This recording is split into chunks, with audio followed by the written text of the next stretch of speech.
Hi, I'm Dave Barnes. And I'm John McLaughlin. And welcome to Dadville. Dadville is a podcast where we talk about life, love, and the pursuit of awesome dadding. It's funny thoughts and deep talks. So please, enjoy your time here in Dadville and enjoy this episode with... Cory Wong.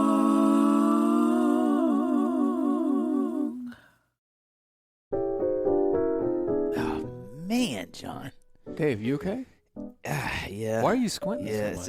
It's so bright out here. I feel like I can barely see it. It's just, Well, man, oh, my hey, gosh. everybody knows that time in the sun is best enjoyed with a pair of shades that you don't have to baby. You know, here, try these. Okay. Try these knockarounds. Oh, my.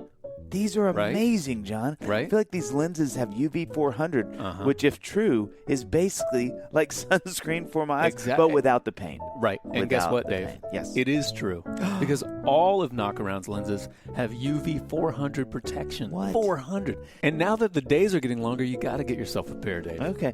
I really want a pair, John, but these Yep. seem really nice. Are they going to break the bank? Be honest. Be And honest. I am Are going they to $1 million a pair? They're not. I need those back, though. But not a chance, Dave. With polarized adult pairs, they start at $28. Nope.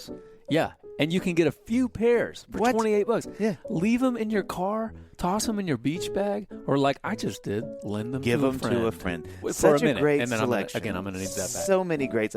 Over 20 different frame styles. Tons of kids pairs too. And I can rep my favorite MLB. That's Major League Baseball. NFL. That's National Football Leaders. And NHL, which is not Hungry Lemurs. I don't know these for sure, John. Team with an officially licensed pair of knockarounds. That's right. Dadville fans, don't squint through family beach days or trips to the park. Check out knockaround.com and use our code DADVILLE15 for 15% off your order. That's Dadville15 for 15% off your order at knockaround.com.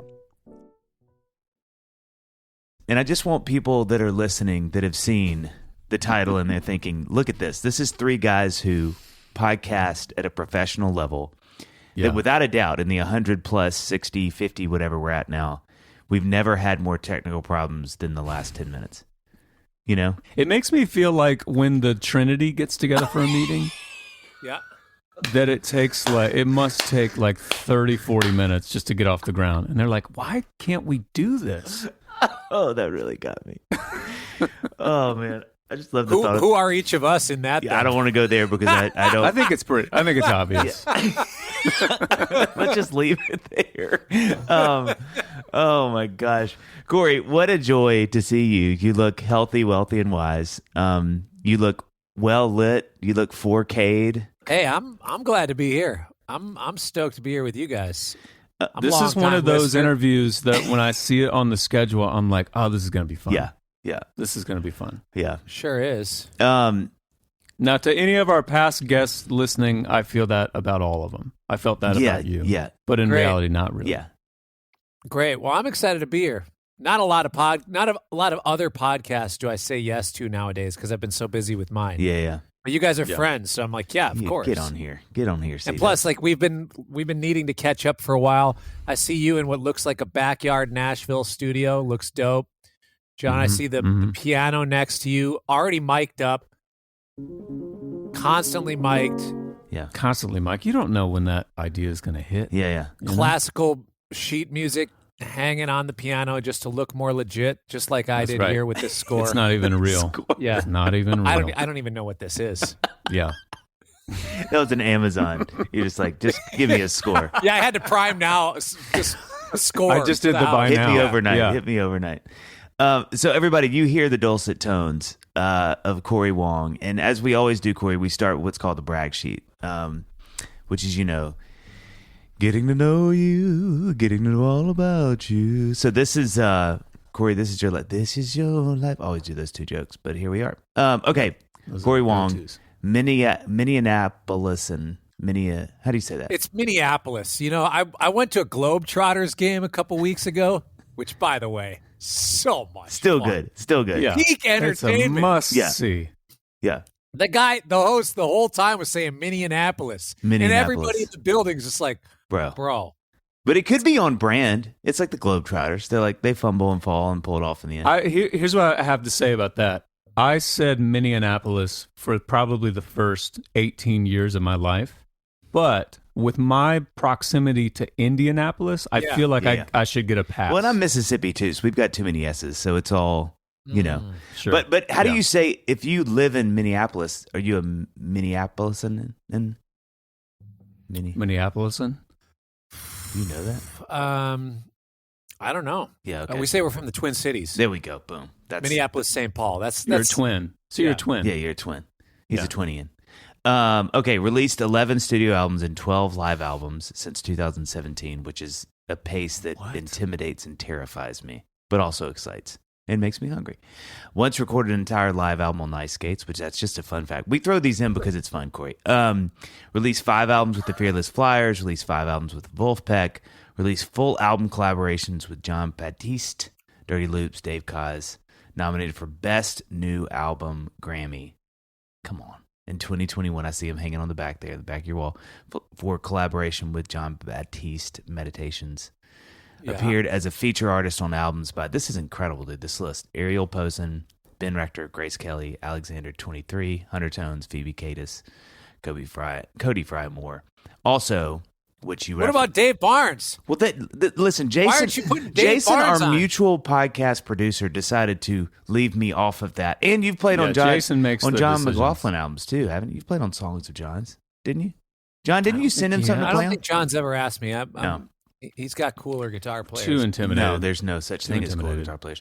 Also, as you referenced before, hosts a podcast called Wong Notes, which we've already talked about this, Corey. Best name for a podcast in the history of time, which has featured John Mayer, Nancy Wilson, Jacob Collier, Kevin Bacon, Joe Walsh, and dozens of others. I hope that you had the idea for Wong Notes and you had no interest in doing a podcast, but you were like, God, I have to start a podcast. I have the title. You can't sit on this name and not create a podcast because of it. The issue is I had the name in high school.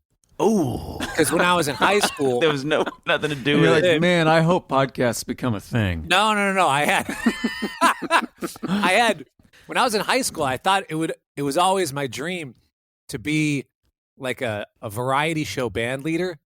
So we would host events with the youth group. And I was just like, I'm going to have my friends, and I was going to be Cory and the Wong Notes. Was like Max Weinberg. Yeah. Style, you know. That was the reference for me, was Max Weinberg. Yeah. Max Weinberg 7 or whatever. So I was Cory and the Wong Notes in high school for my variety show kind of hosting thing. Yeah. And I always wanted to do it, but now I finally, kind of have the resources. the perfect place to do it. So question, this is always what we start with. Having heard that, because, that's an impressive list of things. And that's one of the things that we're leaving off is, how many people you've played for on stage, like, how many albums you've played on, because that's really substantial. And people need to understand that what's so cool about your career, and we'll talk about this in a little while, but like, that you've kind of had, sort of 2 careers almost, and they're both always going. But like, you started as a studio guy, sideman, and then you've morphed into artist in your own right, doing those things, but still kind of dabbling with both. And so that leaves that out. But so knowing all of that, how do you feel hearing that? And maybe even more acutely, how would like 16-year-old Cory Wong feel hearing that? If that you could time travel and tell him all the things that are coming up in his life. Come on. I'd be totally stoked. I'd be a little confused, like, bro, how are you not in Green Day yet? Like, you've done all this, and you're still telling me you're not in Green Day or Blink-182? Wait, I don't... Where did we go wrong? This is surprising. I don't... Yeah. How in the world is Green Day factor into your guitar playing? Green Day doesn't have any of the Cory Wong thing. That doesn't happen. Well, even just like another thing I think about your playing that's so great is your voicings. And again, that's just not, neither one of those things are Green Day things. Look, it's the energy of the punk rock that I grew up on. So I grew up going to Warped Tour. That is so funny. I was obsessed with 90s alt rock. I was obsessed with pop punk and all of that stuff. And yeah, my first couple bands were little punk rock bands where I would play guitar and sing. And we would do Green Day covers, but then also we would do the sections of Metallica songs that I knew. So, okay, it was just like the guitar solos for the song one. Like we couldn't do the rest of it. But we're just going to play the other parts. That's very punk rock of you to be like, no, I'm not going to learn the whole thing. I'm going to do the bit wonderful that about that is that I want to laugh so hard. I'm trying to really keep it in, but like it's like every town, city, whatever had the kid or couple of kids who actually like could play. Like they really, really like they had it. And so if you grew up in that scene where like one of your friends is like, bro, no, that's not what they do there. It's this voicing. And they're doing, and I didn't have any of those. So exactly like you, Cory, like when we would cover something, it was like, it wasn't the relative minor, it was the major. It wasn't the, it was like whatever our brain knew, like, oh no, you can sing that over this progression. I'm pretty sure that's it. And so, and it might not sound great, but it only lasts for a second. And then we've moved on. But I mean, there's no better way to show an example of just playing the parts of the song. Oh yeah. And plus it was like, the other parts are a little boring. There's all this singing over it. Like, can we just play the guitar solos, please? Oh, that just makes me so happy. It's just such a dedication to that one thing. Like, and you're just totally okay with that. It's like, oh no, we're not going to dabble with the things that feel a little too difficult. So when you're going to the Warped Tour in high school and stuff, are you like in the mosh pit, or are you like outside of the mosh pit, like admiring, like, oh, I think he's using the fuzz pedal? Like, which one are you?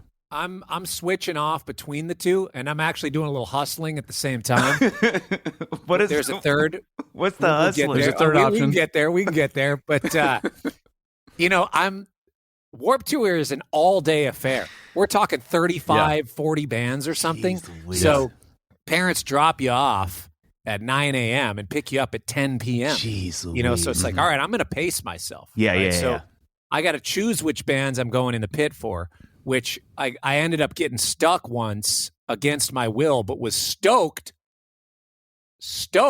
because at the time, okay, so I think the lineup, if I'm remembering right, they had two main stages, and one act would play, and then on the other stage, they're setting up for the other, right? Yeah, it goes boom, boom, boom, boom, boom. So it was Mighty Mighty Boss Stones, no doubt, Lit, who, by the way, got booed off the stage. I felt terrible for him. Lit got booed off the stage. Because they just weren't sounding great, or what? They're just playing the rest of the record. It's like everybody's like, get to the hit. Yeah. And I'm like, oh, man. And then it was like MXPX and then somebody else. And then I'm waiting in front of the B stage because I wanted to be front row for Green Day. So I happened to be there. Direct in front of Green Day was Black Eyed Peas. Oh. Pre-Fergie. Oh, yeah. That That Black was Eyed Peas. Black Eyed Peas on the Warped Tour? That would have been amazing. That makes no sense. I love Well, it was like, but if you think about it, Warped Tour was also a lot about skater culture. Yeah. And there was a couple skateboarding videos. I believe it was like Kareem Campbell or somebody had a Black Eyed Peas song on a skate video that just like was one of those ones that everybody talked about or something. It was like Jurassic 5 and Black Eyed Peas were super big in the skate world. Yep. Okay. And I think some of it was culture-wise because breakdancing in Black Eyed Peas. Anyways, so I'm front row for Black Eyed Peas, and the bass was so loud. It was so loud in my stomach. The subs were just blaring, and I'm being pushed from behind. And by the way, I'm like 13, right? So my intestines can't really handle it. I threw up right over the rail. The security guard's like, "You're out. You're out." I'm like, no, I swear. I'm good. And they're like, they're talking about underage drinking, and I'm not drinking. I'm like, dude, it's the bass. I swear. And the guy's like, no drinking, no kids under it. They thought that my friends and I were maybe drinking and we had thrown up. It's just like, no, dude, I've been at the Metrodome parking lot in 110 degrees. Yeah. And this bass is slamming at me, and these people are pushing against me. I'm trying to enjoy the show. They let me stay, and I saw some Green Day, but then I was going to pass out. I knew I had to get out of there. So I did then just go back and enjoy. But I scoped the amps. I scoped the gear. It was good. Yeah. I just love that your ears just like, why is there not more Green Day? Why am I not in Green Day? I just love that would be 16-year-old Cory's like, all right, cool. I like this list, Dave. Interesting to see what I'm going to be doing. Okay, cool to hear that you're doing your own music, but who, what, really? I'm not like rooming with Billy Joe. It's not too late. It's not too late. It's not too late. I mean, I could see it in the cards for you for sure. There's a handful of bands that if they ask me, I have no choice. I put my career on pause and I go, I serve my country by playing with these bands. I think if you went after Green Day the way you went after Dave Koz back in the day, yeah. If you went on a campaign like that, you will be on stage with Billy Joe No doubt. like in the year. That's my prediction. Yeah. The problem is people can't see it. Like you guys are both like, what? So right. I got to find, realistically, I need to find that band. You know who's just pulling the best fast one ever is Mayer. He's got his entire career, and then he's part of Dead and Company, which doesn't conflict at all. At all. Like the fan base, if they're going to overlap, they're going to overlap. And the people that want to see him do his music, they're just going to go to his shows. Yeah. The people that want to see the Dead music, they're going to go to those shows. So he's doing the John Mayer fan that had only been listening to Body is a Wonderland for the last 20 years and then sees the Dead and Co. is so confused. Totally. Yeah. But they're living in their own independent worlds and they're bringing value. Which is why I think you could be like the side man. You could be like the guy in Green Day that's sort of like just off to the left, power chording into oblivion, like never been happier. And people are like, God, that guy looks like Cory Wong, but he's got makeup on. Yeah, I would definitely be wearing eyeliner. Yeah. Heavy eyeliner. Yeah. Heavy eyeliner. I would probably dye my hair black. I was going to say. You got to go black or you got to go like bright green or something like that. Yeah. All depends I did on also, what Billy maybe I Joe's frost doing. my tips, you know? Yeah. Sure. Yep. Frost the tips. Is that coming back? Are the frosted tips coming back? It could be. I believe in Cory. I think the frosted tips, if I'm in Green Day, I'm frosting my tips. Yeah. And we have our title. Title. You got to treat yourself once in your life. Yeah, I'm going all black, and then I'm frosting the tips. These are two separate appointments, though. Yeah. Okay, I've got my first official question here for you, Cory Wong. So, Dave just read the brag sheet. I mean, 11 studio albums, 12 live albums since 2017. Yeah. Here's my question for you. How you are a dad, you have kids. How many kids do you have? 3. You have 3 kids. I mean, you're the master of your own domain here. You're not answering to anyone. You are, any given day, you wake up and you are deciding what to work on. Yeah. And you have all these different things that you're doing. How do you decide, how do you determine where the healthy balance is? So it's not necessarily about bandwidth for me because I would work all day and I could work. I'm like bummed when I have to go to bed. Yeah. But I'm one of those cats that's got to sleep 8 hours or I'm just kind of miserable. Yeah. But I totally could, if I could just work all day, I'd be fine to do it. Like I could sit and do it. So yes, I have to be intentional about finding the balance because it's not like, all right, so of course there's certain days where I don't really want to get into it, but then I get into it and then it's fun. You know, it's really fun for me. It's exciting to keep exploring. I'm forever curious. So the bandwidth and curiosity side is not where it lacks. So it's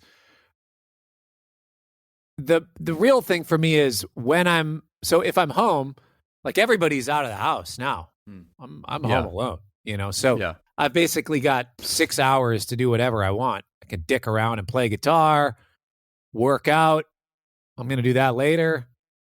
That's me telling myself I'm going to do it later. Sure, we have it on record. Is that part of it? Is like, are you one of those guys that like if you don't get the exercise in, like you got to get the sleep in? Is the exercise equally as important? Yeah, because it helps maintain a good. I don't know. It helps keep me in a good mental state. Or if I do feel like I'm going in circles with something, either mentally or on the computer, if I'm like, I got to step away from this for a second. If I work out and move my body, it all of a sudden kicks everything back. Yeah. But I think the main thing right now is figuring out what's the number of days on the road that feels acceptable for the time being. And then down the road, I mean, the thing that I have always been cognizant of is I can't tour like this forever. I don't know how many years I'm going to be able to do it like this, but for right now, I don't know, 40% of the year on the road. That's a lot. That's a lot of time, days away from home.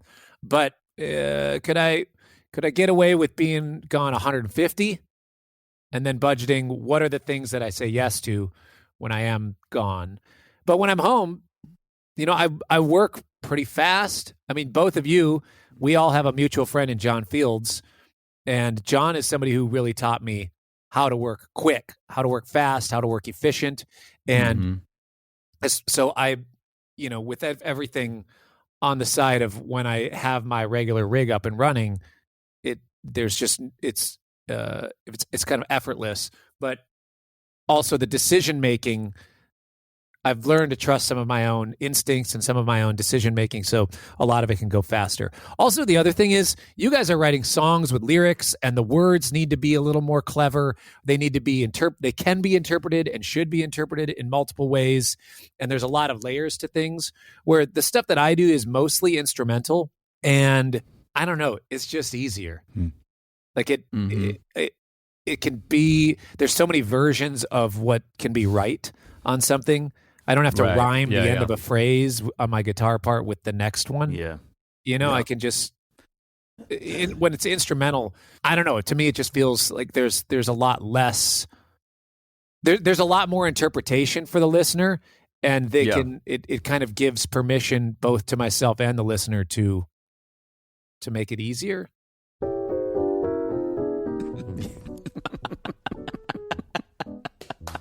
Oh my gosh. Good. I forget that you are actually allergic to being tickled, and I didn't know that was a medical thing. John, can I tell you something? Yeah. Sometimes the thought with the daily stresses of parenting, working long hours, or skipping meals, that thought, it may be having an effect on why my hair may be thin. This is what I think about. And you know what, John, that's funny? I was on to something. You're exactly right, Dave. Yeah, thinning hair. That's why we love Nutrafol. Yeah.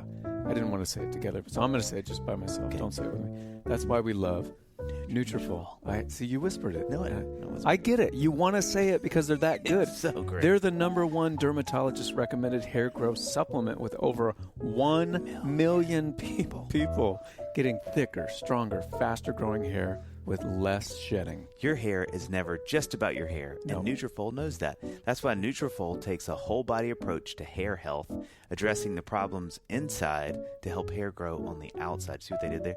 Supporting your lifestyle, not just your hairstyle. Yeah, and with Nutrafol, building a hair growth routine is simple. So easy. Right? Unbelievable. Purchase online.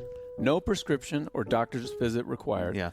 Free shipping with automated deliveries to ensure that you'll never miss a day. See results in 3 to 6 months. Take the first step to visibly thicker, healthier hair. For a limited time, Nutrafol is offering our listeners $10 off your first month subscription and free shipping when you go to Nutrafol.com and enter your promo code DADVILLE. Nutrafol.com, spelled Nutrafol.com, promo code DADVILLE. That's Nutrafol.com, promo code DADVILLE.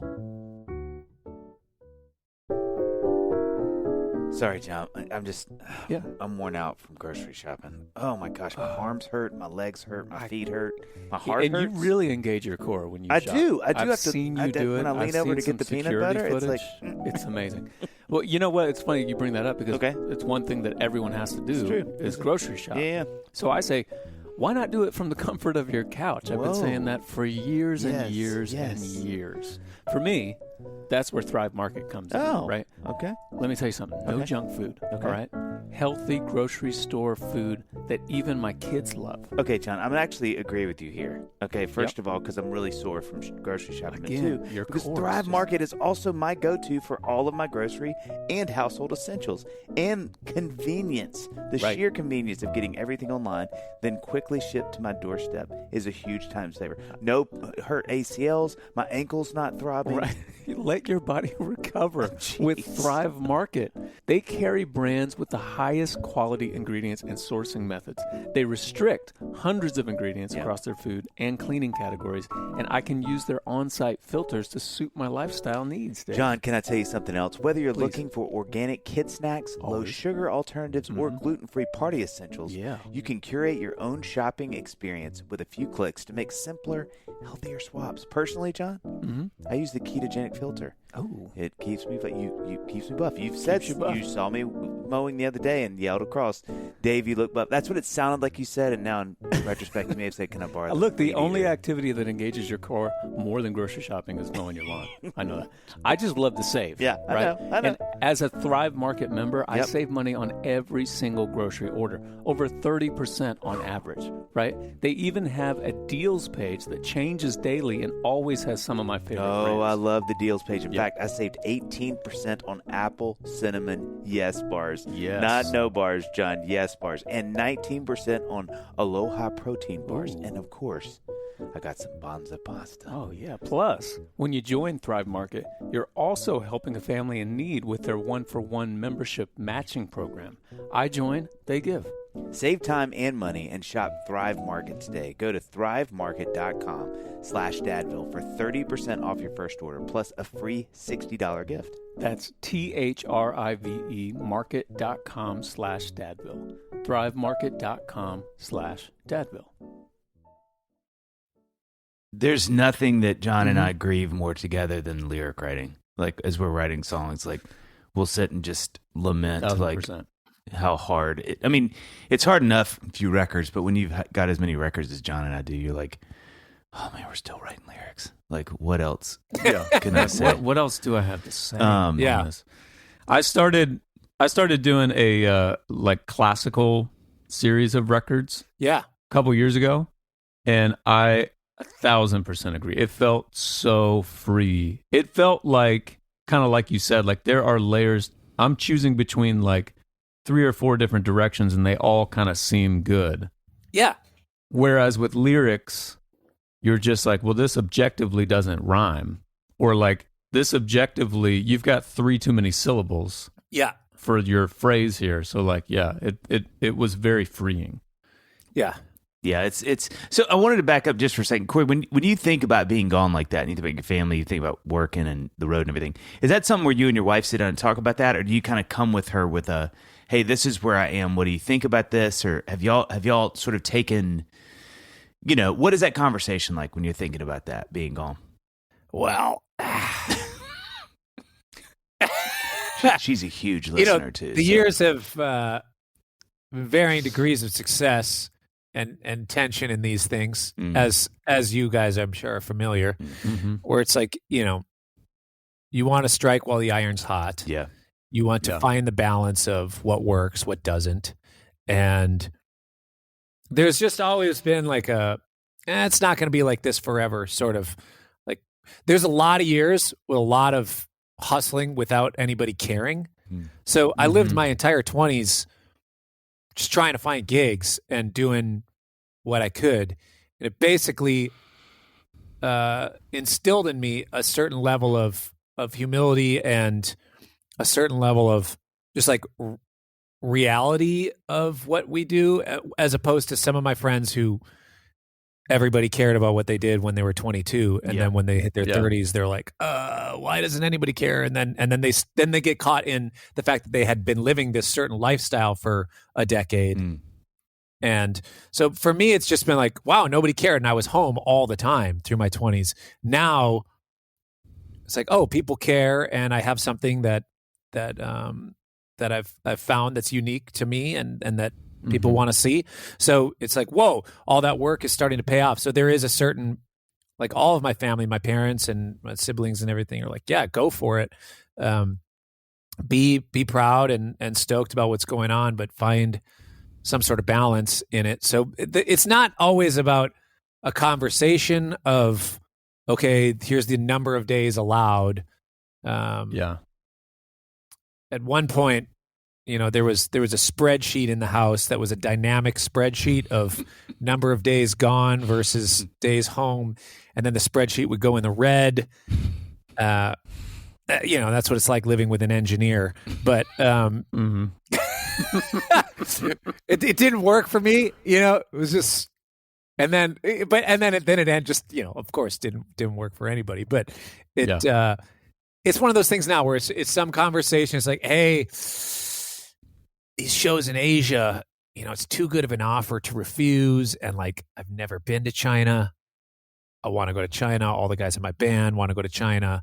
And also, there is a certain regard of, I have 9 band members that my gig is their main thing. And I have 4 crew members that my gig is their main thing. So I do want to keep them busy enough and keep them comfortable enough where they can make a comfortable living playing with me, So there's a balance with that, and being responsible on what I'm asking of my team as well, and being a good steward of the resources and platform that I have.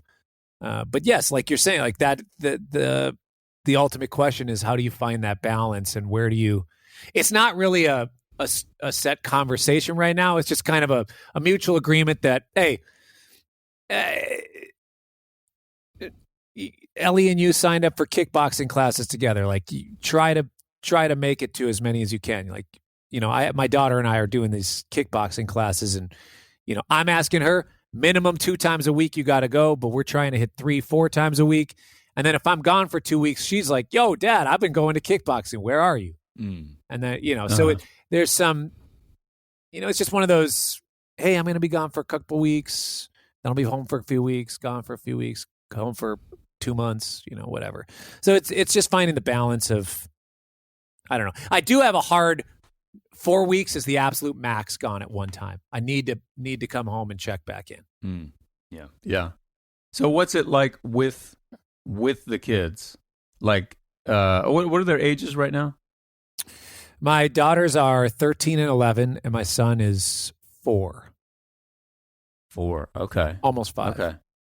I remember one time in a particularly heavy season where I was touring, what I felt like wasn't that much. I was actually like, I would normally go out and like sort of knock everything out at once. And like, I might be touring for 5 weeks, but I would come home a couple times throughout that. But then like, once the 5 weeks is done, it's like, I'm home for a couple months. Yeah.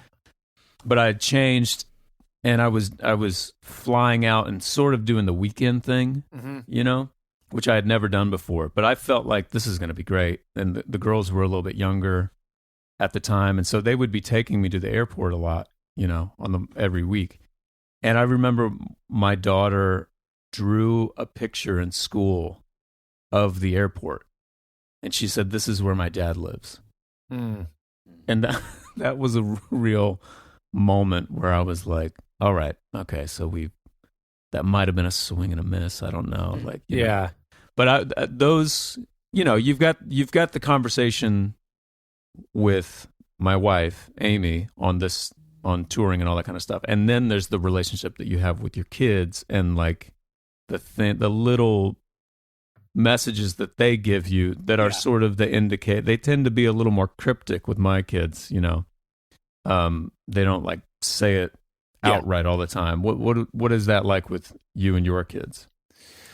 I grew up, my parents split when I was younger, so I've switched off every week. My dad 1 week, my mom 1 week, my dad 1 week, my mom 1 week. So in my brain, I grew up with the ability to just kind of shift, boom, boom, boom, boom, and it was fine. It was just totally normal.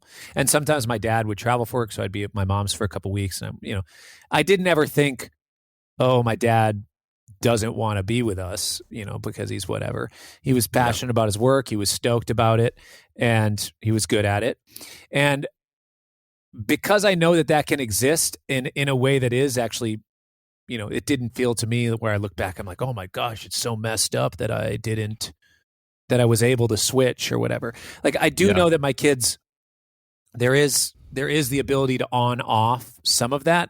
And honestly, it's way easier now because there's FaceTime, there's texting with my kids, which is so weird, by the way, but great because we can stay in contact and we can stay involved in what each other are doing. But also, it's kind of all they've ever known. But the thing that they do know is dad is doing something that he absolutely loves, that he really cares about, that he's super passionate about, that he really truly feels, and we know that it is his calling in life. This is what he's meant to do. So they see me living out my passion. They see me living out something that I'm really meant to do. And it, in some ways, I hope that it inspires them to do the same. And I know that it is. And, we communicate about that. And, I make sure that they know I'm not leaving because I don't want to be with them. I'm leaving because this is my job and this is what I do. And yes, it's different than, what your friends' parents might do or whatever. But, we're a different family. Everybody's different. And yeah. And they recognize that they're different from their friends too. And I don't know. I think it's pretty healthy in that regard. I think now I am starting to be a little more conscious of that sort of thing and making sure that we're communicating more and that they really know. And I go in phases of like, I love being on the road to, I just want to be home. And also my oldest daughter now, I'm kind of thinking, oh, she could come with to some of these festival one-offs and she'd have some fun, Oh yeah. Okay, so speaking of your upbringing and your week on with dad, week on with mom, all that kind of stuff. I read this quote from you, which I thought was hilarious. You said, I was a Chinese kid growing up until I went to kindergarten, and then they told me I wasn't Chinese. Yeah. Because you have is it your dad's side? Yeah, my dad is full Chinese. And then your mom is Irish. Irish the Murphy Norwegian. side. Yes. Irish Norwegian. So I'm a Wong and a Murphy. Very strong, unmistakable last names. Yeah, and the fact that your setup as a kid was like a week with one parent, a week with the other parent, that even more so would make the two sort of cultures, I would imagine, like you're experiencing this for 7 days and then you're experiencing this for 7 days. Did it feel like there was like a culture shift happening, or was it just like, no, I'm at my dad's place, my dad's my dad, and then I'm at my mom's place? Not really, because my dad grew up in the U.S. My dad grew up in Rochester, Minnesota, and my grandparents, when they moved over, they learned very early. So they sent my aunt, the oldest of the kids of the generation before me, they sent my aunt to school only knowing Chinese and not speaking English. And the teacher's like, what are you doing? So from that point, I was like, oh, yeah. Like, a kid needs to speak English to go to school in Minnesota. Yeah. Kind of like semi-small town Minnesota. So from there, I think it was a big shift to, all right, let's make this an American family unit as much as we can. So I think with my dad, it was just a regular American family home. But, as the 23andMe suggests, I am 49.7% Chinese. So, but yes, but going to family functions and stuff, like my last name is Wong. I'd go to family functions and everybody's Chinese, you know? And I look at pictures now, I'm like, oh yeah, of course. Like my brother and I look different because, we're half, we have Norwegian and Irish blood as well. So it was one of those things where it was kind of an interesting, growing up, identifying as one thing and going to all the family gatherings. My grandparents own a Chinese restaurant, so we eat Chinese food all the time. There's rice with every meal, so it's like, oh, you go to school and I look at myself, I'm like, oh yeah, I don't really look like Trung, do I? Trung was the Vietnamese kid in the class, and he's like, yeah, dude, like, you're not full Chinese. Like, it's okay. Like, and, Trung is still a friend of mine to this day, but like thinking back in kindergarten, he's like, dude, like, I'm Vietnamese. Yeah. Which that can feel, I know, to like my best friend since 5th grade growing up is Korean. His mom's Korean. His dad, is just a white guy. And I know that can sometimes make that kid feel like, well, I don't really belong in either camp here, even though I should belong to both of these. this is part of me, but sometimes you can feel sort of like the odd man out in both groups. Did you ever feel that way? Yeah, I mean, when I was even in high school, like there was maybe, in my school, I didn't have a huge school that I went to. I think, it was big enough. My graduating class was 200, and there were, I think, 6 Asian people in my graduating class. So to all my friends in high school, it was like, oh yeah, he's one of the Asian kids. Oh, Wong, like, oh yeah, it's my Asian friend Cory. So it's like that sort of thing. But to any of my friends that are like full on Asian and that present, or however you want to say it, that look Asian, it's like, oh yeah, it's a white dude. Yeah. And it's okay. Like, I totally get either. I'm not offended by either, but it is one of those like, I'm kind of in the middle. But actually, it's given me, there's a lot of hot button conversations nowadays about, how do you identify yourself? And how does somebody feel? Like, when is it okay to say that you are something when you don't look a certain way to other people? It's actually given me a ton of compassion and a certain empathy and understanding for that conversation growing up, and being like, I feel Asian because my name's Wong and I'm half Chinese and I know that. And also my family would be pissed if I didn't say that I was Chinese. Right.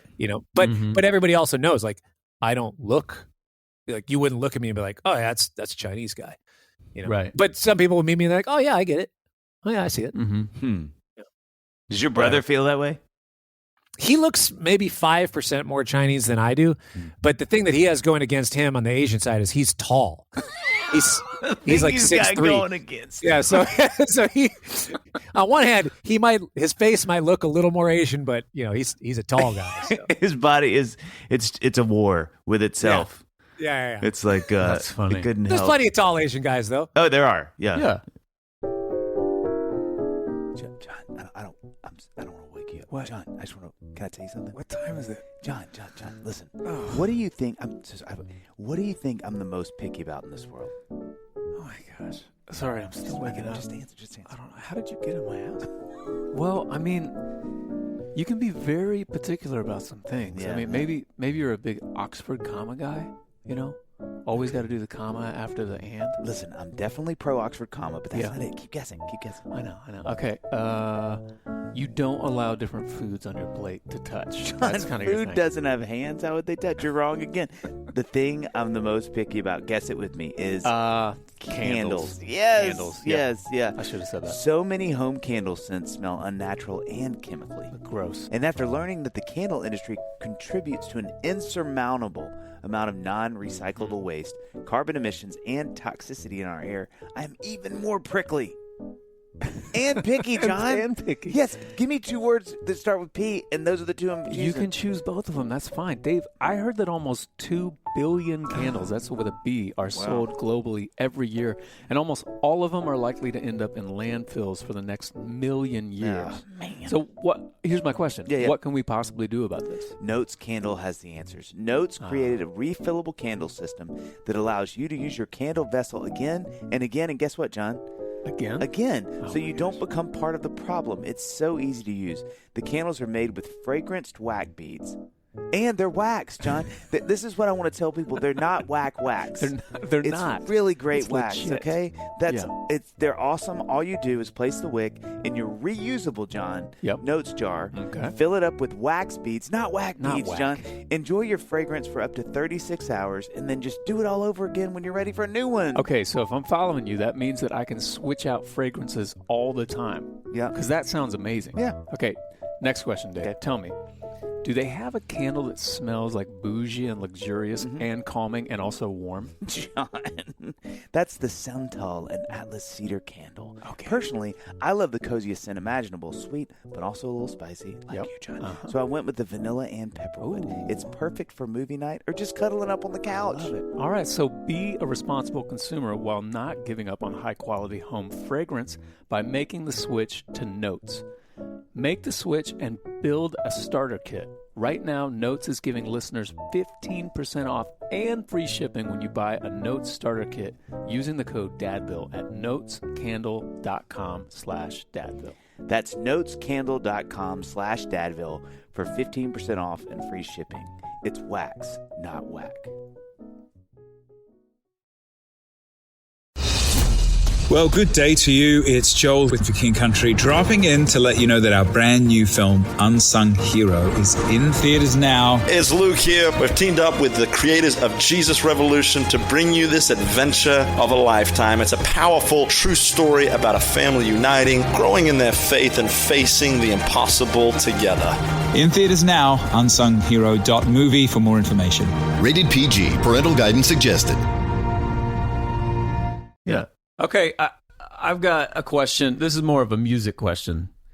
So, I'm curious about this in particular because I feel like this is one of the challenges that I face any given day. You know, to all our friends who have a more like traditional job, it's a little more. Your week is like Monday hits. You've got an office that you go to, or if you work at home, whatever. But you sign into Slack and you do your emails or you do your job. Ugh. With us, it's like, I know. And they're looking at us. Slack, like, oh, man. I know. Then you get the mouse clicker to make your boss think that you're there or whatever. Yes. Go and on. I think that there is a tendency, the grass is always greener, but those friends would be like, so what are you going to do tomorrow? You're going to do whatever you want tomorrow, John. That's exactly what you're going to do. You're going to, if it's a really nice day outside, maybe you don't work that much that day or whatever, you know. And it's true. We can all go to our studios and do whatever feels good. And that can be a real challenge to me. Like that's a real weight. Like sometimes I'm back here and I'll sit at the piano and I'll just kind of warm up. I'll be playing whatever. Maybe I'll play an idea that I came up with, last Friday and it's Monday. And I'm like, okay, what do I do? Because I came back here and I was like, maybe I should start recording on that, that other session. But should I be writing the song? Should that be the thing that always wins? Like always write the song if there's an idea. And then you're like, well, it's 2024. Cory just put out some awesome content. I should shoot a video. Maybe I should cover Taylor Swift's new song and put that out. Like, how do you decide in any given moment what to do? Because there are always options open to you and you're your own boss. Yeah. That is part of the question. I don't really struggle too much with this for one reason. I don't overthink it. The thing that I'm always doing is I'm always thinking project based. So I'm always looking towards when is the project due and then what is the next thing that follows up with that. And then the strategy conversations and everything else is just kind of always going in the background. So, to me, I just recorded this. I'm working on an album right now with the Metropole Orchestra, a collab album. I went over and recorded with the orchestra for 10 days. My goal is to have this album mixed by, I don't know, May 5th. I think I want to start putting out the record, screw it, in June. I got no label telling me when to do it or not. Yeah. Feels like a good time. I'm going to be announcing some other stuff. It'll be good timing to build some buzz, do some things around there, leave 4th of July weekend off the table, let everybody have their piece, put stuff out around there. So right now I'm just getting things prepped to meet that deadline. So yeah. Before this, I was mixing down. I have all 10 songs I have a good rough mix of, and I'm going to send it to the conductor and the arrangers to get some of their opinion on where the mixes are. And then I'll listen to them on my AirPods while I'm walking, make my notes. I'll gather all those notes, make the adjustments, send it to a couple friends to get some feedback, and then I'll be done. So right now I'm thinking these are the projects that I need to get done. There's a song that one of my friends sent me that I'm going to record some guitars for. They said they needed it by Friday. I'll get it done at some point before Friday. And in the meantime, all the other stuff that I need to do, which is prepping for tour, editing some videos here and there, I'll just get it done. It's just stuff that I know that I need to get done before the end of the week, and I'll prioritize it in the times where I know I'll be able to get it done. But I do think in part of what we do, you need to have some time to just sit around and dick around and just do nothing. And then all of a sudden the thing comes, it's part of the way that we think as creatives and writers. You just need to go out and look at billboards. What are people doing?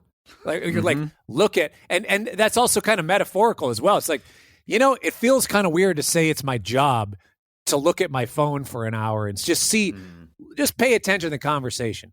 What's going on in the conversation? I don't really care about, these are the trends that are working, I'm going to chase the trend. That does not appeal to me at all. If there's stuff that people are digging, certain styles of things that people are digging, and it feels like it's in alignment with who I am as an artist, cool.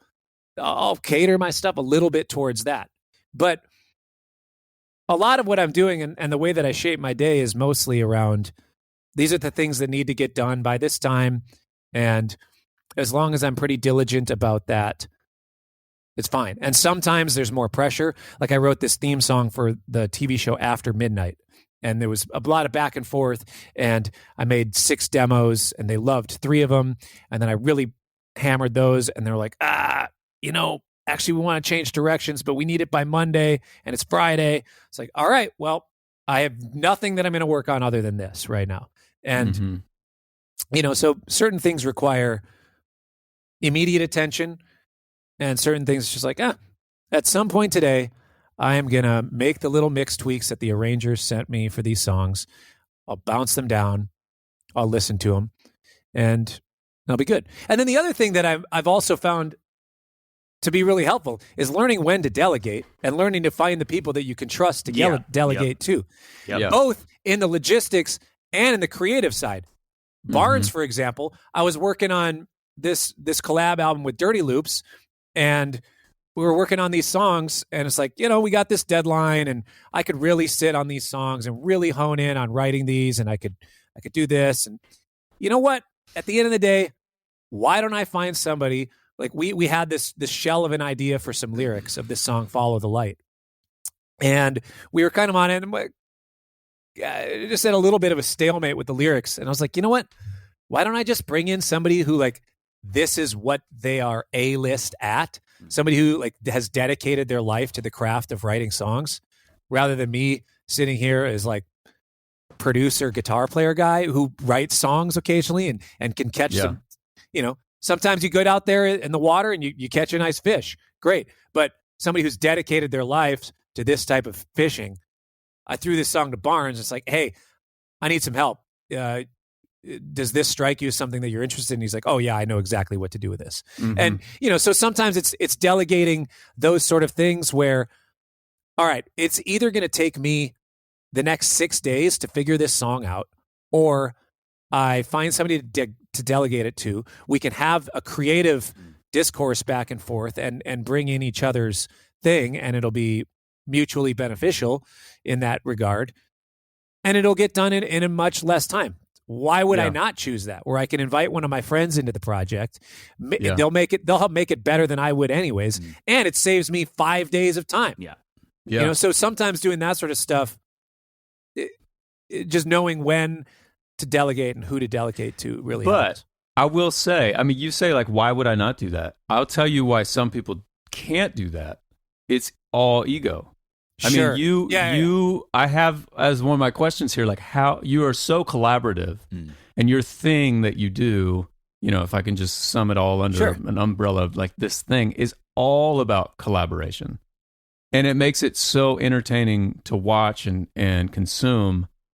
But my question is, how are you so collaborative? And was it ever were you ever conscious at any point of, like, you know what, I could do all these things myself. I've got the skills and the talent, but I'm going to put my ego aside, and I want this to be more collaborative. That seems to be something that comes rather naturally to you, but I want to highlight it just, like, for the listener, and say, like, that often, especially in our business, is not the way that it goes, Yeah.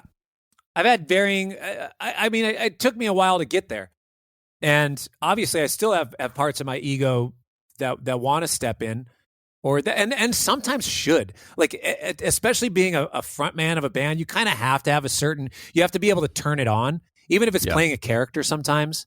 Like sometimes I'm about to step on stage. I'm like, all right, I kind of got to turn it up right now.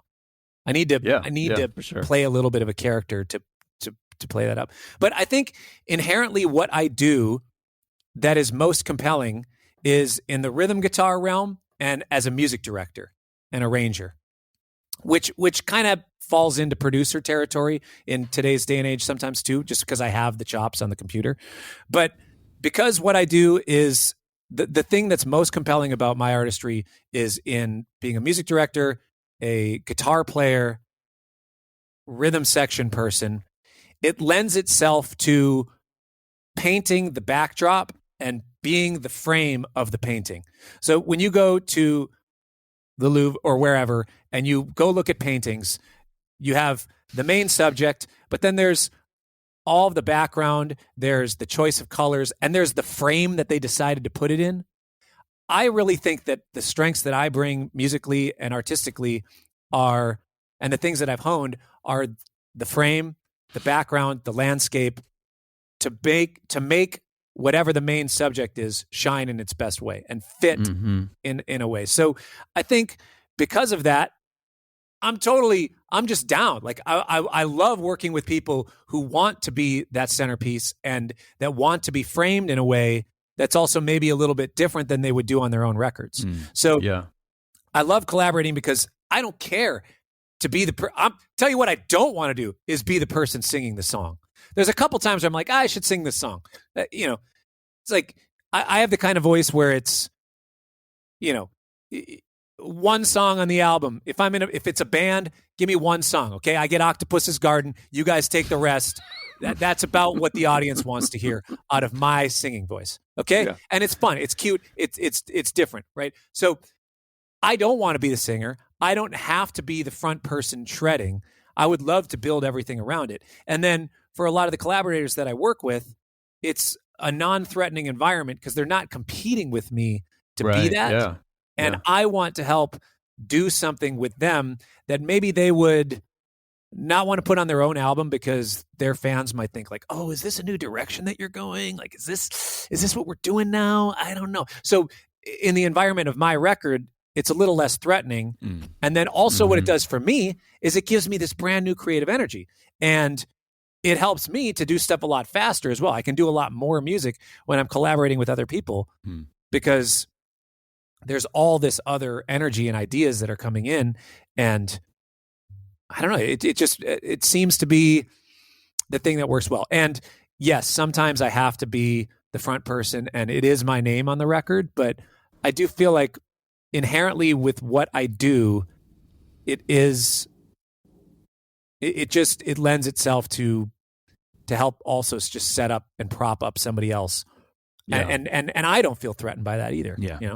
Yeah. So a couple things I wanted to ask too here, Cory, as we're coming to our conclusion for the speed round, and you really need to get ready emotionally for that. Great.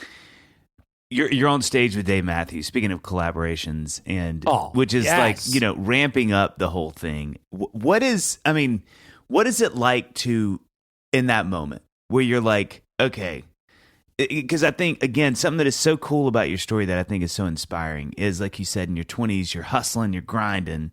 And it really is, you said this so articulately, and I can't express this enough to people who are listening who don't know the music industry as intimately as we do, the three of us. But, like, it's true. Your 20s are usually when you're, like, because music industry is sort of based on novelty, right? So the new thing is always the best thing. And so it's like your 20s is kind of usually when people are hitting it the hardest and you're the hottest. Because you're the new thing. They've never heard Cory Wong before. It's like, we want to take as much Cory Wong as we can. But because you were doing studio and sideman and live and whatever in that season, your 30s became what most people's 20s are. 30s and 40s are now what you're doing. And so what is it like to be sitting up there with Dave and thinking like, this is, in the season of life you're in, how hard you've worked to get where you are, to have someone like him acknowledge what you're doing and want him, to invite you up like that. Like, can you talk about that? It's incredible. Thank you. By the way, you said the word hustle. I got to backpedal just for a second because I did say there was a third agenda with Warped Tour that involved hustle that I didn't get to. There was an Ernie Ball stage at Warped Tour, and Ernie Ball would get local groups, local bands, and small bands to play that stage during Warped Tour. Yeah. So when I was going back from in the pit to watching, the third level was trying to hustle with the Ernie Ball cats to someday be able to play on the Ernie Ball stage. I love that at Warped so Tour. much. Yeah. Okay, anyways. What it feels like now is absolutely insane. Okay, speaking of the Dave thing, by the way, I haven't told, 3 people know this. I told one of my friends and I told my manager, and they convinced me not to do it. I was going to wear a diaper on stage just in case. Okay, I was going to wear some Depends. I was going to ask for it on the rider. That's very self-aware. love See, that. lack of ego again. Yeah, lack of ego. Like, I don't know what's going to happen. Sitting in with Dave Matthews Band at Madison Square Garden. Okay. Come on, man. If there's any time where you need Depends. Yeah, it is that. Yeah. Yeah. Okay. Or the bass could be going. I mean, your 13-year-old Yeah, you might intestines feel couldn't handle your that. intestines are still jibbly. I already had one mistake with Black Eyed Peas.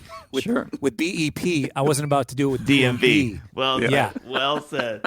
So I'm dead serious. You can ask my friend Eric Foss, who I grew up with. I told him this once when we were 19 years old. I don't remember what it was. Oh, so my back in the day, my family, we used to do, my old stepdad, we did he owned this motorcycle shop, and they did some stuff with the Make-A-Wish Foundation. And there was like some volunteer and blah, blah, blah, and this and that. And part of the thing when you're volunteering at these things is, think about it for yourself. What would you do if you were part of the Make-A-Wish Foundation and had a wish for yourself? Ask Foss yourself. When I was 19, I said, I want to play on stage with Dave Matthews Band. I'm dead serious. That was at one point, if God forbid anything happened, that was going to be my Make-A-Wish. And here I am in my 30s, get to play on stage with Dave. And I figured, they'll ask me to play one song. He's like, yeah, stay up for like 5 songs. Here's these 5 songs. Gosh. We'd love you to. And it's just. That's incredible. What, tell me what the 5 were. It was Tripping Billies. Yep. Too Much. Yep. Ants Marching. Good gracious. I mean, these are the hits, man. There was Anyone Seen the Bridge. Okay. And what else am I missing? There's a great 41, music. was that one? Well, they did ask me to play 41, but the day before, somebody who came to sit in, that was the only song they knew. So they just played it with him. Oh, so much to say. So much to say. Oh, yeah, and so much to say. Oh, my Thank you, Jason. gosh. I mean, the hits, dude. Can I listen? No we're just kidding, gonna. This is gonna be a quick little music digression, but it has to be said. And people that know me at all have listened to Dave's 5 Hot Takes, which we've had Mr. Cory Wong on too, and this podcast. I am very close to going on a campaign, and I love DMB. I'm not like the biggest fan in the world, but I grew up listening to Dave, and he's amazing. I think he may be the most slept on guitar player of all time. I really mean this. I think his guitar playing and guitar parts are. John and I talked about this for like 45 minutes the other day. Me and John McLaughlin right here on Dadville. But we were getting ready, and I was like, bro, I just have to say this because I'd gotten in this just crazy wormhole of Dave Matthews stuff and videos of him watching. I was like, his is so. This is where John and I landed. His thing is so unique; it literally can't be replicated. Like you can't be influenced by him because how do you even think about what he's doing? There's no way to play guitar like him. And it's tough to be influenced by him. Because I was telling Dave Barnes that I think Dave Matthews Band is like the most listened to band. I mean, I listened to all his stuff growing up. It's the most listened to band that I wouldn't say influenced my own music. Because I felt like if I start to do what he's doing, then immediately everyone's going to be like, oh, you're doing a cover band? I bring in a soprano saxophone. They're like, oh, okay, you're doing the Dave Matthews thing. You know. But there's you can't. Here we go. Hottest take. Hottest take in Devil. Let's go. I'm letting you go, and then I'm my you're feet just are coiled. spinning. I'm ready to go. You finish You're yours. pulled back in the cannon, and all they got to do is play the music.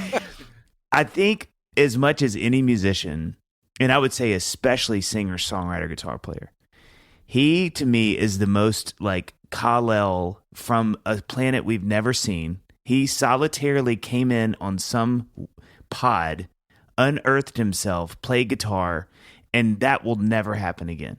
It's just like, I watched a video on how to play Tripping Billies, and I was like, that no rational human writes a guitar part like that. There's nothing about it that makes sense. The melodies he chooses, his whole thing is just so uniquely him and so unbelievably wonderful. And then John and I, and here's my conclusion. This is just our hot take. I think one of the reasons he doesn't get his flowers is because he's seen as such a jam guy. You know, it's like the culture that surrounds that band. Sure. And, you know, so it's hard, I think, for a lot of people to see him as this force of acoustic guitar playing because it's like, it's Dave Matthews. And he's great. He's cool. But, like, you know, it's Dave Matthews. Like, all the SAEs are just pounding some Dave Matthews. You know, like the SIG ups are just cranking some Dave Matthews. And so I think he doesn't get his just rewards because I just think it's so hard for people to understand, like, oh, he's really good at guitar. It's like, bro, he's not good at guitar. He sort of invented a guitar style that only he can do. And that's the end of my rant. That's what I'm saying. Not only that, there's also chord voicings that are associated with Dave. I can't think of many people at all where you're like, oh, give me the DMB voicings. People know exactly what you're talking about. You're in the key of D, you got the open D string ringing, and you're playing tenths. You're playing tenths on the 6th and 3rd string, and you got an open D ringing out, and you're just playing whatever voicings you want. Trippin' Billies, Too Much, all these songs, Gray Street, all these songs are like that. And it's straight up Dave voicing. Yeah. You know, and it's like maybe you hear like the way Hornsby voices certain things, certain clusters in the middle of his voicing. You're like, oh, that sounds kind of like a Hornsby thing. Yeah. You know, there's certain instruments where there's certain stuff that you just kind of recognize what it is. Somebody's thing. Or it's got a thing to it.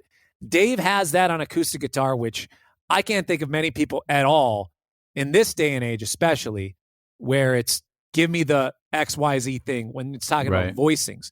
You know, and Dave, yes, absolutely. He can carry a band playing guitar, and he can just carry it doing it solo as well. He's insane. I just feel like good. It'd be so funny to, and it's why they were the Dave Matthews Band, and here's the end of this rant, but I think it would be a great skit to have someone like, for the first time when he's trying to put a band together and he starts playing those songs for like potential band, and they're like, and they've just got like a pad and they're staring at like, start at the top of that one again. So do you know what the root note is of that? And he's like, I don't know, I'm just playing. And they're like, okay, okay. And so it goes to a different time signature halfway through the chorus. Yeah. They're like, oh man, do you do any Skinner, or is it's just your stuff? No, that's great. Okay, so here's the last question I have for you. Dealing in sort of that, we're talking about guitar heroes, whatever. I'm curious with Wong Notes, is there some commonality that you have found in these guitar legends? Like, is there, and it can be musical, it can be psyche, it can be the way they think about life, music, you know, life, love, the pursuit of happiness, whatever it is. But is there something that you can tell when you sit with these mostly virtuosic people that play guitar like they do, that you go, man, isn't it funny how this always comes up? Or they always have this way of thinking about life that tends to be pretty similar? The ones that you can tell have a deep connection to the music, because some of the people that I've interviewed, it's like, oh, they kind of fell into this.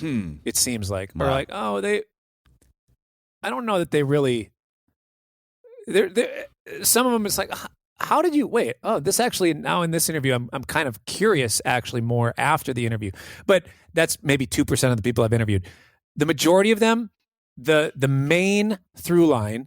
And I would stand by this 100%, is that they've found something creatively unique that is their own. Wow. When they play or when they do their own thing, there's something about it that's their own fingerprint. It's not about, oh yeah, I caught on to this trend, or, oh, I just like was the hardest shredding guy out there. Yeah. Or like, you know, I could just play faster than everybody, so now everybody knows me. You know, I mean, it's not the Olympics, you know, this is art. So, of course, sometimes that plays into it.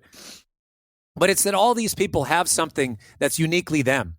You know, if you take a look at Steve Vai, yes, he shreds. But when you hear him play against the other shredders, he sounds like his own thing. Yeah. And he's got his own way of vibrato and bending and his own melodic sense. Satriani, same thing. He's got his own thing, and the songwriters that I've interviewed, even if they're writing for other people, there's still something about what they do that's very uniquely them that stands out as, yes, they're a master of their craft. Yes, they have mastered excellence in what they do, but they do it in a way where the ones that are really good, it can only be them that does that. Like if you hear them, it's like, oh, that's this person. Yeah. It couldn't be anybody else. Yeah, that's great. Madison Cunningham, it's like that. Listen to Madison, it's like, oh, yeah, okay. Yeah. Or Jacob Collier, Vince Gill, John Mayer, Theo from Wolfpack, my friend. A lot of these people that have been on the podcast, it's like they found Joe Dart. You find a way to do it in your way. Yeah. Joe Walsh. It's like, oh, yeah. Nobody else sounds like Walsh. Like Walsh is just Walsh, So a lot of these people, it's just they've found something that's uniquely them, and they've really just honed that in to its fullest, and are really, and it's the same thing that I'm doing. It's like you find a thing, and you find just the purest form of that diamond or gold, whatever you want to call it, and then learn how to use it in as many settings as you can. Yeah. Okay, so we end with a speed round that Dave prepped you to get emotionally ready for it. But if I can, real quick, I just quickly have one more question because I'm curious. Yeah, come at me. I'm chilling. As a performer, for me, getting up on stage and playing my shows over the last 2 decades, there's always been a thing that I need to happen to feel like it's going well. Mm-hmm. Like for me to walk off stage afterward and feel like, oh yeah, that was a good show. There are 1 or 2 or whatever things, and they've changed over time. In the beginning, it was like all about the piano. It was all like my voice is just happens to be there because this song has words. But all I want people to pay attention to is what I'm doing on the piano. You know? And that's changed. Now it's more about like just the general flow of the show and our people. Am I connecting with the audience? So I'm always curious when we have guests on who are performers, like what is it for you when you get up on stage? And because you have a band with you all the time, like it might not even, sometimes for me, it doesn't even have anything to do with the audience some nights. It's like I want to connect with my bandmates, and if we're having a party up here, then it's great. What would you say it is for you? Like when you get up on stage, what do you need to happen to feel like that was a good show? It changes, but I have a small checklist right now that I go through. Number 1 is the band clocking. Is our time feel and our groove clocking in a way that feels right to me? Because I'm all about time and rhythm. So if the band feels like it's clocking and the groove feels right, that's number 1. Number 2 is everybody fully engaged in what's happening. Are we paying attention? And this is myself included. Are we all fully present in the music that's happening, and all the stuff that's arranged, everything that we've worked on? Are we executing that? And then the third piece is when we have these jumping points, because so much of my show is very arranged to all of a sudden these jumping points where it's full freedom that jump back into. So it's jumping points and landing points. So the place that we jump from is very arranged. The place that we land to is very arranged. But a lot of the stuff in between is very open. So those open places, are we taking risks that feel like they're true to our artistic selves? And do they feel like they're actual exploring something for the sake of the music rather than check out this lick? Yeah. 'Cause I'm not stoked about that. I want to explore for the sake of the music. So when we get into the exploration and improvisation side, are we really chasing something in the moment that we know is going to work well, but still explores a new space creatively that the music calls for. Those three things, the clock in time thing, the presence, and then the exploration for music's sake, are kind of the three. I know that if we have those three, that the audience is going to be in. Yeah. Yeah, that's good. Yeah, that's really good. I love that. All right, here we are, speed round. So Cory, remember these are speed round, and don't think you can't take your time, but let's see what happens when you go with your gut, and we begin. Come at me. If you could, God, that got me. If you could record a track with any artist, who would it be? Brad Mehldau. Wow, Locked and loaded. I did not see that coming, but I love that. I've been trying to. We actually had something on the books years ago in 2019, but it fell apart. Oh, his Beatles thing I've been wearing out. Oh my gosh! Nobody covers the Beatles like Mehldau. It's so good. All right, if you could play guitar like anybody, like in this scenario, you would onboard, in addition to all your stuff. Yeah, you're not losing yours. Onboard someone else's skills. Who would that be? I'd have to go with Steve Lukather. Oh, he's such an all-around. He can play everything. Everything he plays sounds like the record. Man. And he's got insane chops. He's got a depth of knowledge just from decades of doing it that I think, me growing up listening to Green Day and Weezer and playing funk music, I would still sound like me, but I would have all of this weird LA history of the 70s and 80s Yeah, I love that. I would onboard that maybe would totally freak me out. I'm sure would freak me out. Yeah. Mm-hmm. But Lukather. Yeah, the sidebar, have you seen I guarantee you know these guys, but they're doing the coolest videos. They just did one with Dan Huff where they go in and have him play on top of tracks he played on and play his parts. Have you seen that? It's an Instagram account.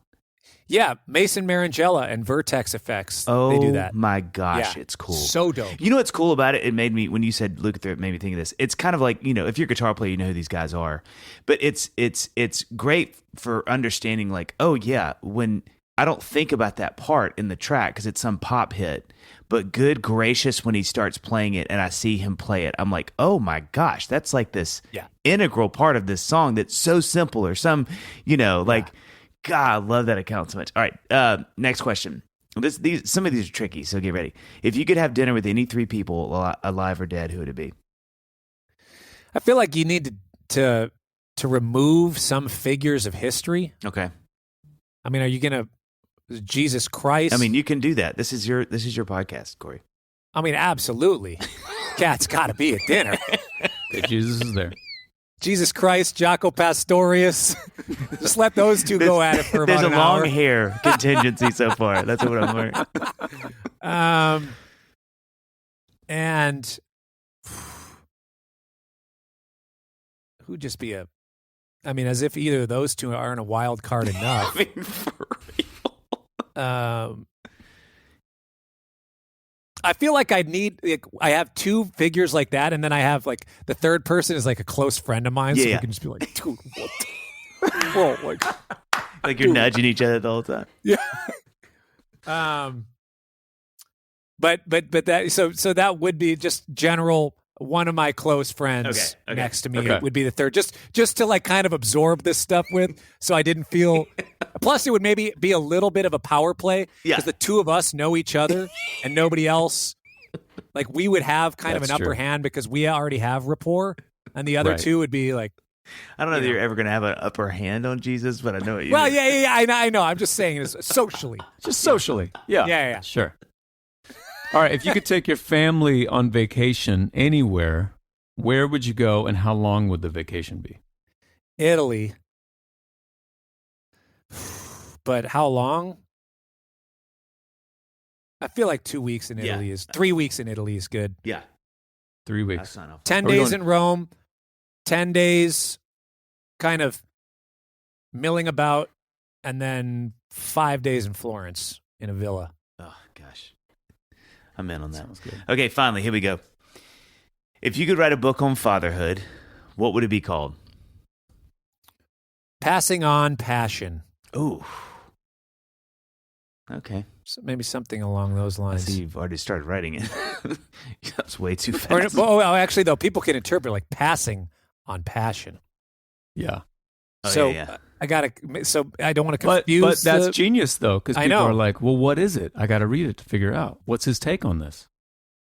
Sometimes you got to pass on your passion. Sometimes you got to pass on your passion. There it is. Look at that. We were here for the birth of another podcast.